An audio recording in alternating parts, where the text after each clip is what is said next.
The rain came down in cold, slanted sheets, plastering the light blue fabric of her scrubs to her skin. Amara clutched the strap of her worn satchel, the heavy nursing textbooks inside a dead weight, pulling on her shoulder. It was 6:13 in the morning. Her final pharmacology exam started at 7, a hard deadline with a notoriously unforgiving professor. The bus was late, so she was cutting through the narrow alley behind the old cannery, a shortcut she hated but needed. The air was thick with the smell of damp brick and overflowing dumpsters. And something else. Something metallic and sharp, like a dropped handful of pennies. That was when she saw him. He was sitting on the wet ground, his back pressed against the grimy brick wall, one leg stretched out awkwardly. He wore an impeccably tailored black suit, now soaked and ruined. But it was the dark stains spreading across the pristine white of his shirt, just under his ribs, that made her stop dead. Her heart hammered against her ribs, a frantic bird trapped in a cage. This was trouble. The kind of trouble you see on the news, the kind you walk away from without looking back. Every instinct for self-preservation screamed at her to run, to forget what she saw, to get to her exam. Her future depended on that exam. But another instinct, deeper and more ingrained, took over. It was the voice of her grandmother, the steady, calm voice that had guided her into nursing. You do not walk away from the wounded. She took a hesitant step closer. Sir, are you okay? His head lifted slowly. He was Korean, his face pale and drawn with pain, but his features were sharp, intelligent. His dark eyes locked onto hers, and for a moment, they held an unnerving intensity, a flicker of something dangerous and assessing. Then, a wave of pain washed over his face and he winced, his hand pressing against the wound.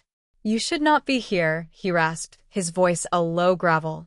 Amara swallowed, her fear warring with her training.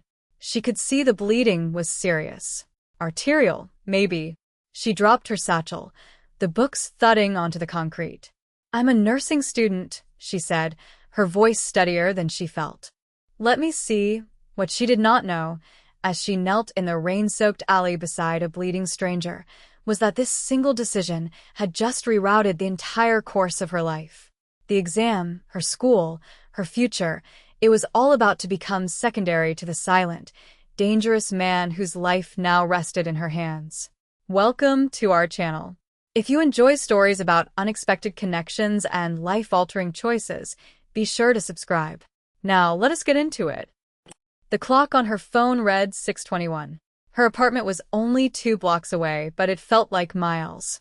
Getting him, there was a clumsy, agonizing process.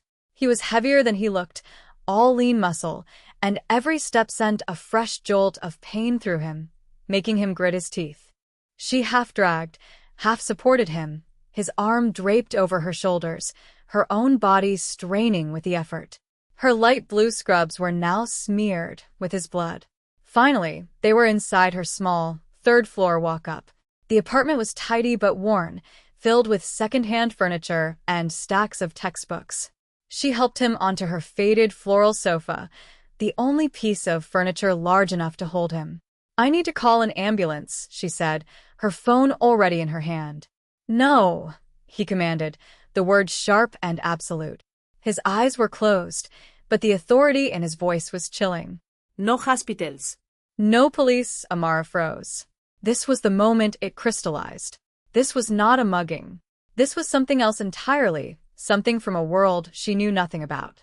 The digital clock on her cable box glowed 6:38. Panic began its cold ascent up her spine. The exam. Mrs. Albright's voice echoed in her head. Punctuality is not a suggestion. It is a prerequisite for competence. There are no excuses and no exceptions. She had to leave. She had to go. She looked at the man on her couch, his breathing growing shallow, his face ashen. And she couldn't. She put her phone down.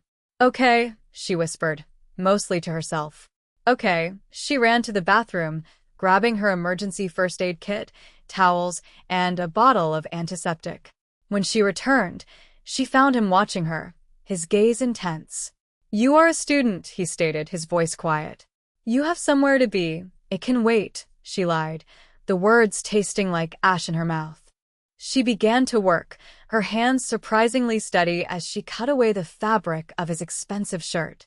The wound was a deep, vicious stab, clean and deliberate. It was bad, but maybe, just maybe, not fatal if she could stop the bleeding. She pressed a thick wad of gauze against it, applying firm, direct pressure. He hissed in pain, but didn't move. "Who did this to you?" she asked softly. He just shook his head, his eyes closing again. "The less you know, the safer you will be." The minutes bled into an hour. The window to even be admitted into the exam hall slammed shut at 7:15. It was now 7:40. A profound sense of failure settled over Amara, heavy and suffocating. All the late night studying, the missed parties, the double shifts at the diner to pay for tuition, all of it felt like it had just evaporated into nothing. She had failed. She sent a desperate, last-ditch email to Professor Albright from her phone, her thumbs trembling. "I am so sorry. I encountered a severe medical emergency on my way to campus. I was unable to leave the individual. Is there any possibility of a makeup exam?" She knew the answer before the reply pinged a minute later. It was a canned response, cold and automated. Per the syllabus, final exams cannot be rescheduled for any reason.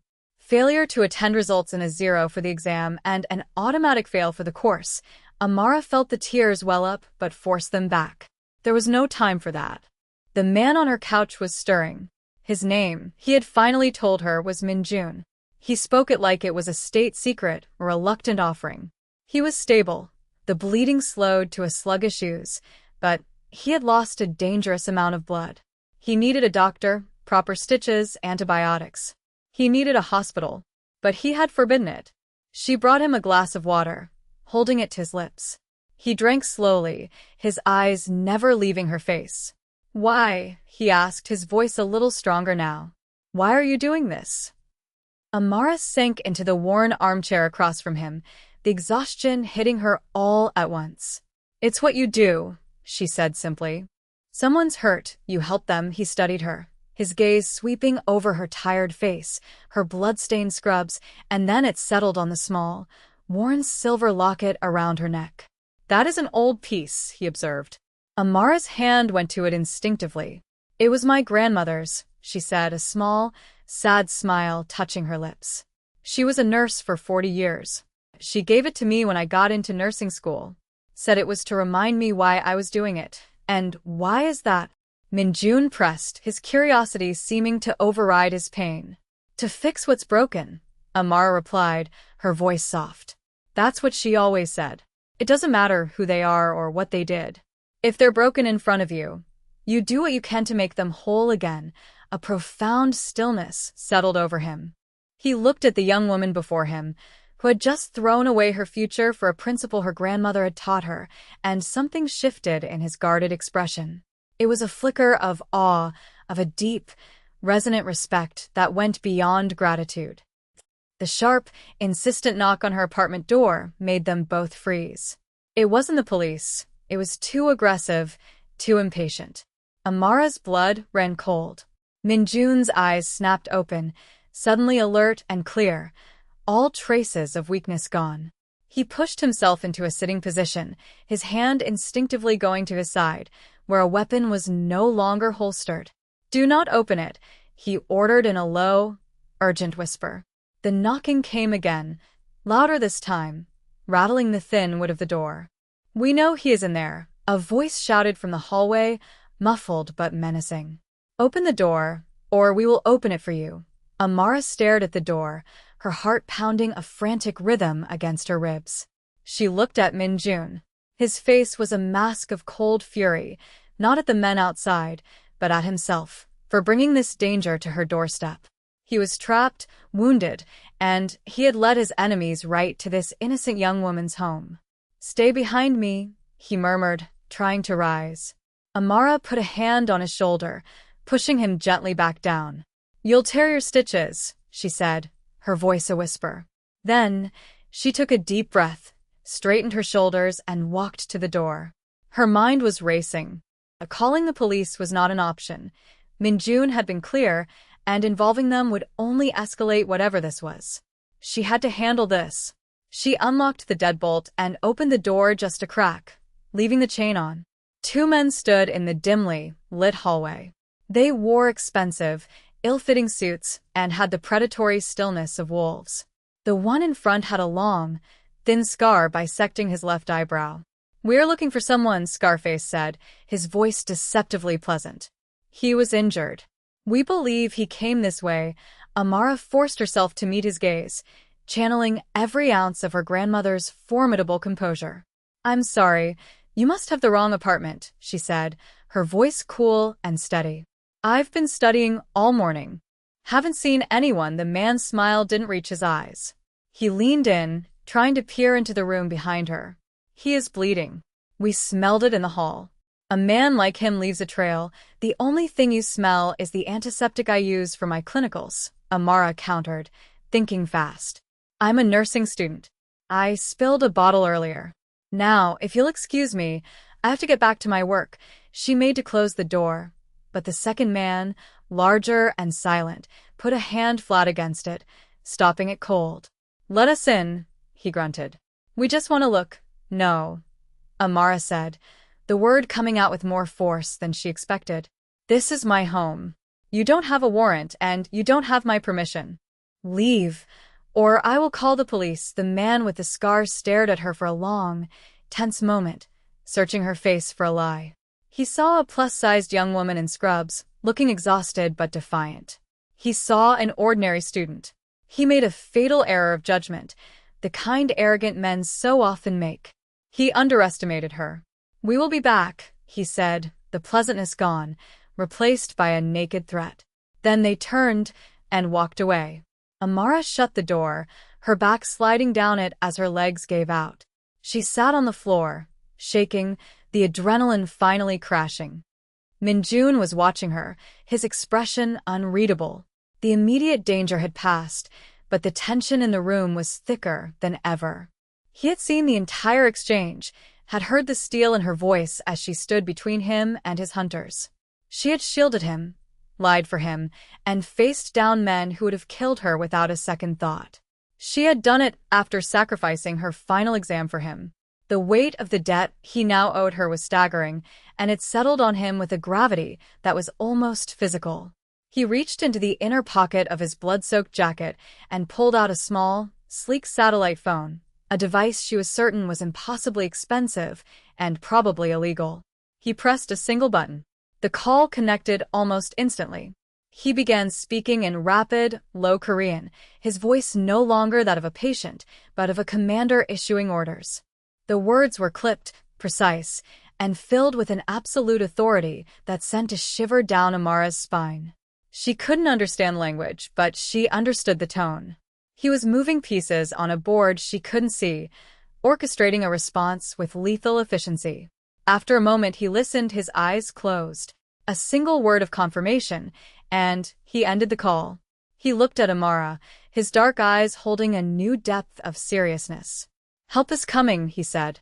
"They will be here in less than 20 minutes. They will be discreet. But those men will likely return before then." He paused, his gaze searching her face. "I have put you in a terrible position. I can only ask you to trust me for a little while longer. When my people arrive, you will be safe. I give you my word, trust him." A man who had brought violence and fear crashing into her life. A man whose enemies were now circling her home. And yet, looking at him, at the quiet certainty in his eyes, she found that she did. There was a strange integrity to him, a core of honor buried beneath the danger. He had not lied to her. He had not minimized the risk. He had simply stated a fact and given his promise. "What do we do until then?" she asked, her voice barely a whisper. He gestured to a heavy cast-iron skillet on her stove. "Bring that to me," he said, "and lock the door. Barricade it with that chair." Amara did as he asked, her fear being slowly replaced by a surreal sense of purpose. She was no longer just a nursing student. She was part of this now, a player in a drama she didn't understand. She wedged her sturdiest kitchen chair under the doorknob and handed the heavy skillet to Minjun. He took it, his grip firm, and rested it on his lap. They sat in silence, listening to the sounds of the apartment building, waiting. The wait was agonizing. Every creak of the floorboards in the hall, every distant siren, made Amara's heart leap into her throat. Minjun remained perfectly still on the sofa, the skillet in his lap, his focus absolute. He looked less like a patient and more like a king holding court in a broken throne room, his eyes fixed on the door, his entire being coiled in anticipation of violence. The clock ticked past 9. Then, they heard footsteps in the hall again. Heavy, deliberate. More than 2 sets this time. A fist hammered on the door, so hard the frame shook. "We know you are in there, little nurse." It was the scarred man's voice, laced with a cruel amusement. "We are done asking nicely," Amara flinched, but Minjun's gaze held her steady. "Do not answer," he commanded softly. There was a loud splintering crack as a heavy shoulder slammed into the door. The wood groaned, the lock straining. Another slam, and the frame began to split. They were coming in. Amara's breath hitched. This was it. Minjun began to push himself up, ready to meet them with nothing but a cast-iron pan and a fresh wound. Just as a third, decisive crash splintered the door jamb, a new sound cut through the chaos. It was the whisper-quiet hum of expensive engines, the squeal of tires on wet pavement. From her window, Amara saw 3 immaculate black sedans glide to a stop in front of her building, perfectly synchronized, their doors opening in unison. 8 men emerged. They moved with a silent, fluid grace that was far more terrifying than the brute force at her door. They were dressed in dark, conservative suits, their faces impassive. They flowed into the building entrance without a word. The pounding on her door stopped abruptly. There were muffled shouts from the hallway, a brief, sharp scuffle, and then a sudden, shocking silence. A few moments later, there was a quiet, polite knock. "Sir," a new voice called out, respectful and calm. "It is Choi. The area is secure." Minjun let out a slow breath he seemed to have been holding for hours. He nodded to Amara. "You can open it now." She cautiously removed the broken chair and opened what was left of her door. The hallway was filled with Minjun's men.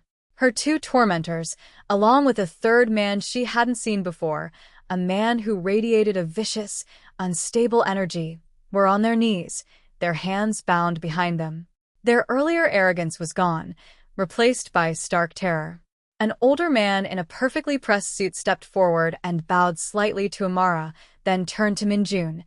Kong grew impatient. "Mr. Choi," said in Korean, gesturing to the third man. A foolish miscalculation. Minjun's eyes were like chips of ice as he looked at the kneeling man, Kong. "Take them," he said in English, for Amara's benefit. "Make sure they understand the consequences of disturbing a civilian." His men nodded, and without another sound, they hauled the 3 captured men away. The threat had been neutralized with an efficiency that was breathtaking. The tide had not just turned, it had become a tsunami. In the aftermath, the apartment was a whirlwind of quiet activity. 2 of Minjun's men, who were apparently trained medics, were tending to his wound with professional skill, applying sterile dressings and administering N4. Another man was already taking measurements of the broken door, speaking quietly on the phone to a contractor. Mr. Choi, the calm, older man who seemed to be Minjun's second-in-command, approached Amara.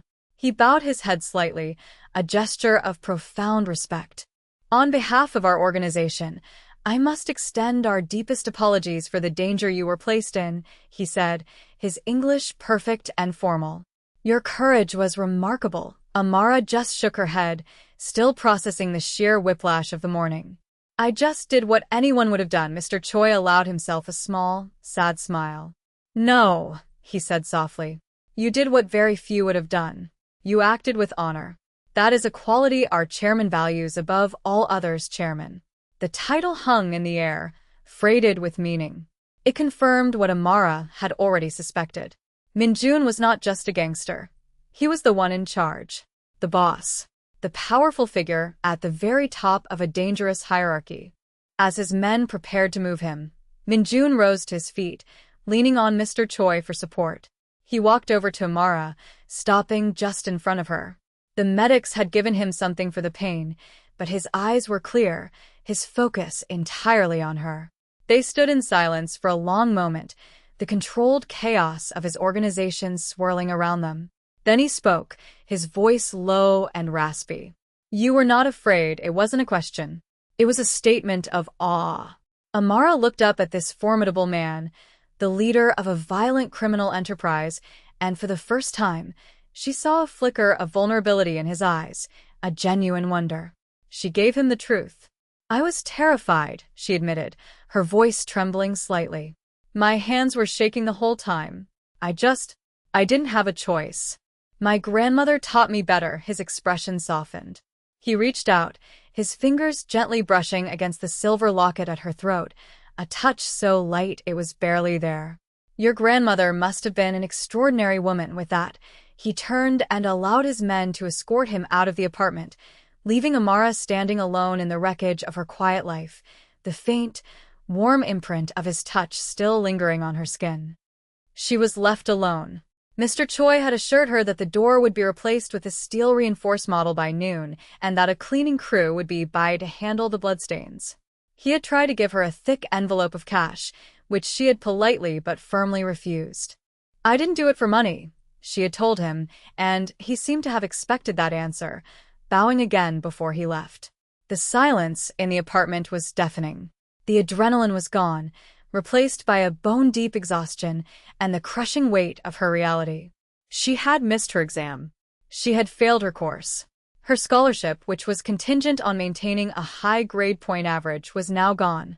Her dream of becoming a nurse, the very thing that had compelled her to help Min-jun, was now further away than ever. She spent the rest of the day in a numb haze. The new door was installed. Silent men worked with unnerving efficiency. The carpet was cleaned. By evening, there was no physical evidence that anything had happened, but for Amara, everything had changed. The next morning, there was another polite knock on her new, formidable door. It was Mr. Choi again. This time, he carried not cash, but a single, heavy cream-colored envelope. "The chairman asked me to deliver this to you personally," he said. "He insisted you read it." Amara took the envelope. Inside was a letter, written on thick, expensive paper in elegant, precise handwriting. It was from Min-jun. "Amara," it began. "I have spent my life surrounded by people who act out of fear or greed. You acted out of principle. I find I am at a loss for how to properly thank you. So, I will offer you the truth instead. Here is the part of the story nobody saw coming. My presence in that alley was not a coincidence. I was not ambushed on my way to somewhere else. I was on my way to find you." Amara's breath caught in her chest. She read on, her eyes scanning the lines in disbelief.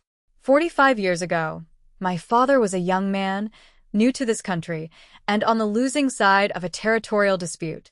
He was left for dead in an alley not 3 blocks from where you found me. He was found by a young nurse on her way home from a double shift. Her name was Eleanor Vance. She was your grandmother." Amara sank into her chair, the letter trembling in her hands. Her grandmother. She dragged him back to her small apartment. The letter continued, and patched up his wounds, saving his life. He never forgot her. My family never forgot. We have always maintained a silent watch over yours, a debt of honor that could never truly be repaid. When I learned that Eleanor's granddaughter was struggling to pay her way through nursing school, I decided to intervene. I was coming to offer you a full, anonymous scholarship through one of my family's legitimate foundations. The men who attacked me are part of a rival faction who learned of my plan. They wrongly assumed I was moving into their territory. It all clicked into place. Her impulsive act of kindness was not random. It was an echo, a repetition of a choice her grandmother had made almost half a century ago. She had not just saved a stranger, she had saved the son of the man her grandmother had saved. The debt had come full circle. The sound started as a distant thumping, a rhythmic beat that grew steadily louder, vibrating through the floor of her apartment.